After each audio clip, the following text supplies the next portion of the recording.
સ્વાગત છે મિત્રો તમારું આજે આ વિડીયોમાં। તો વિક્રમ ઠાકોરની નવી આવનારી ગુજરાતી ફિલ્મ જેનું નામ હતું વિક્રમ રાજા, પણ હવે તે નામ બદલીને નવું નામ રાખવામાં આવ્યું છે અને એ નામ છે વિક્રમ નંબર 1। હા મિત્રો, દિવાળીના તહેવારમાં વિક્રમ ઠાકોરની જે ફિલ્મ રિલીઝ થવાની હતી અને તેનું પહેલા નામ વિક્રમ રાજા હતું તે હવે બદલીને વિક્રમ નંબર 1 કરી દેવામાં આવ્યું છે અને આ નામ કોઈ ટેકનિકલ કારણના લીધે બદલવામાં આવ્યું છે।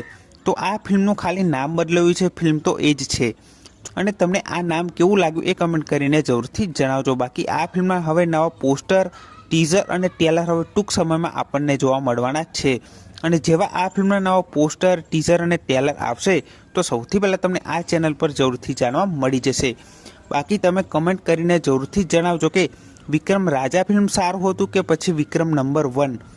તો આ ફિલ્મનું ખાલી નામ બદલાયું છે, ફિલ્મ તો એ જ છે।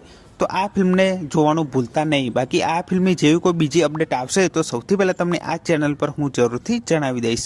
તો આ વિડીયો ગમ્યો હોય તો વિડીયોને જરૂરથી લાઇક કરી દેજો, ચેનલ પર ન હોય તો ચેનલને જરૂરથી સબસ્ક્રાઈબ કરી દેજો। તો ફરી મળે નવા વિડીયોમાં।